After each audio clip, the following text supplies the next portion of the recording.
Yes, Kenya. Tamu sana, yes. Yesterday, Joe Musheru, ICT Cabinet Secretary, was quoted as saying Raila Odinga will win this year's presidential elections in round 1. He went further to explain that according to all the opinion polls they've done, all the statistics and data they have, all are indicating Raila Odinga winning in round 1. That was yesterday. So today, Aden Duale cleverly responded to that. Yes, he just responded to that, but indirectly. So in this video, I want us to listen into Aden Duale. For those remarks by Aden Duale are going to form the basis of our analysis and the discussion right now. Listen into this.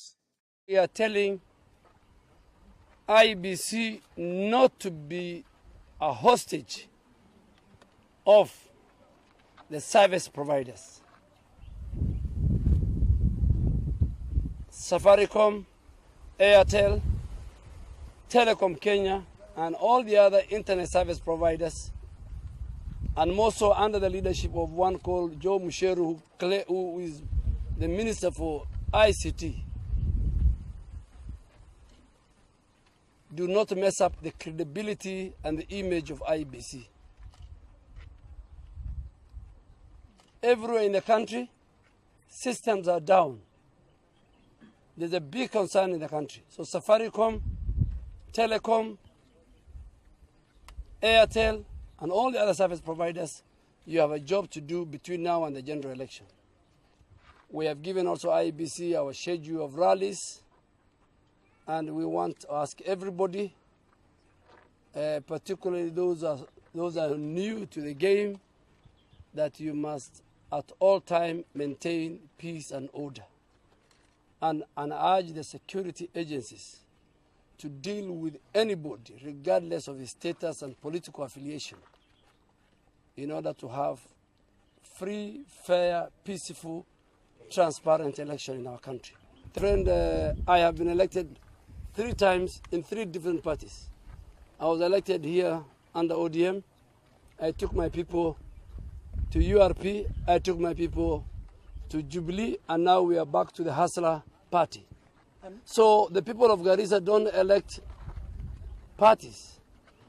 They elect even they don't even elect Honorable Duale because of how he looks like. They elect me based on my track record. And each and every community that lives in this town, and from every shades of life and religion, vote for me. Yes. Those remarks by Aden Duale are raising 2 issues that I want us to have a look at to know exactly what is happening behind the scenes. Duale is cleverly linking the slow internet speed to Joe Musheru. And I'm saying that because UDA Brigade, for quite some times now, they have actually been accusing Joe Musheru of plans to influence this year's presidential elections. And that is so because the government, through the Ministry of ICT, is the one that is going to provide internet coverage to IEBC for results transmission. So, UDA Brigade, not once or twice, have been trying to link Joe Musheru to maybe a plan or a plot to rig this year's presidential elections. And we already know, rather we know, that currently IEBC is clearing candidates, and there is some kind of slow internet across the country. But we are not seeing Azimio aspirants or leaders actually accusing Joe Musheru or IEBC. But the accusations seems to be emanating only from UDA aspirants and leaders.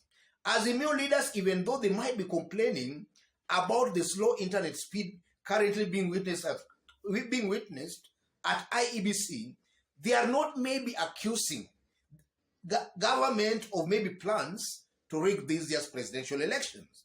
But for UDA, they see that as a scheme by the government to influence this year's presidential election results. So from where I sit, That is just a continuation of UDA Brigade's constant accusations of the government plan to rig this year's presidential elections. And if you look at the real statistics that also we have, it's almost a given fact that William Ruto has been declining. His popularity across the country has actually been declining. And that has not been influenced by the government, but simply because William Ruto has all along been on the presidential race alone. But now as other candidates also emerge, it's natural his popularity has to decline. And also as I talk right now, a good number of opinion polls done are suggesting Raila Odinga having overtaken William Ruto. So if that trend is actually to continue, then Raila Odinga is going to win this year's presidential elections.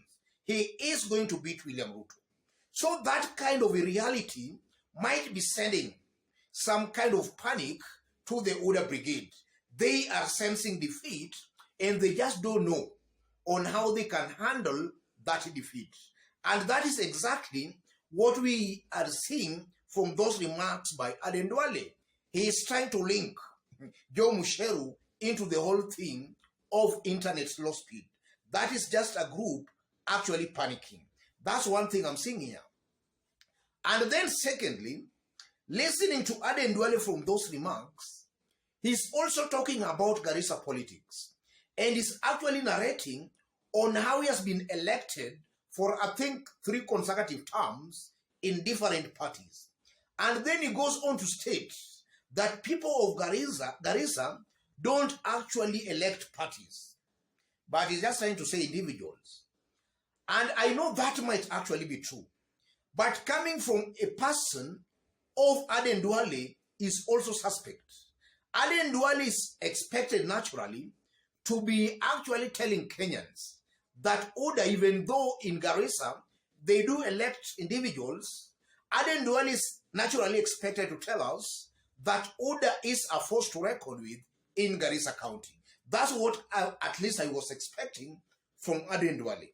And also I'm saying that because Aden Duale is a very close confidant of William Ruto, or rather of William Ruto. And William Ruto and his close associates have actually been calling upon Kenyans to elect UDA candidates. In fact, regarding Gachagua, some few days ago, actually was quoted live on camera urging people in Rift Valley to elect only UDA candidates. And that is true. That is also expected of Aden Duale. But the mere fact that Aden Duale is coming out clearly to say that in Garissa they don't elect parties, that is a confirmation by Aden Duale that UDA is not all that popular in Garissa County. And I'm also saying that based on some tangible information we have. UDA in the northeastern region is not there. UDA is literally dead in northeastern. In fact, Aden Duale, for him to retain his Garissa town MP seat will be a very tall order for him unless he works extra hard. UDA as a party in Garissa is very, very unpopular. In fact, if you look at northeastern politics, a good majority of the residents are always directed on how to vote, maybe by their clan elders. And if you look at all the main clans in Garissa County, and not only in Garissa County, almost across the entire northeastern province, a good majority of them have endorsed Raila Amolo Odinga and they have endorsed Azimio parties. So I'm seeing the people electing based on the direction they have been given by their clan elders, and more so, they are most likely to elect candidates within Azimio as a coalition. So Aden Duale is not just coming out clearly that UDA is not popular in Garissa County and largely in northeastern. But from the way he's speaking, you can actually see deeply that Aden Duale is feeling the unpopularity of UDA as a party in Garissa County, and is actually worried that he's on a very unpopular party in that area, a party that has not been endorsed by the clan elders in the area. So Aden Duale might just be fearing another defeat as Garissa town member of parliament, though he's not coming out clearly on that. Otherwise, ladies and gentlemen, from those remarks again by Aden Duale, it largely also tells us the panic in UDA.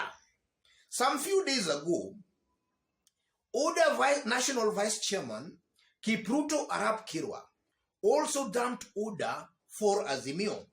And while dumping UDA, he made it very clear that he had already seen the kind of dictatorial tendencies in UDA. And above all, I'm seeing Kipruto Arap Kirwa dumped UDA because he knew, as the national vice chairman, he knew the kind of disorganization in UDA. And looking at the practical political reality in Kenya, Kipruto Arap Kirwa knew for a fact that Ruto won't be able to win this year's presidential elections. So you can see just the kind of disorganization, the kind of panic in UDA as a party. And also listening to Rigathi Gachagua, his remarks have actually been working against William Ruto's candidature. In fact, some people are joking that anytime Rigathi Gachagua opens up his mouth to talk, Ruto loses votes. So those are just clear indications of disorganization and disorientation in UDA as a party. They are just going to lose this election and they are already sensing that defeat. That's why Aden Duale is now trying to tie the slow internet speed to Joe Musheru, and actually is also talking about Garissa politics, that they elect individuals. Otherwise, ladies and gentlemen, let me leave it there for today. But in case you've bumped here for the very first time, kindly subscribe, give this video a like. And to our fans, our subscribers here, I'm very much humbled, very grateful for the kind of support you are giving me here. God bless you. God bless Kenya.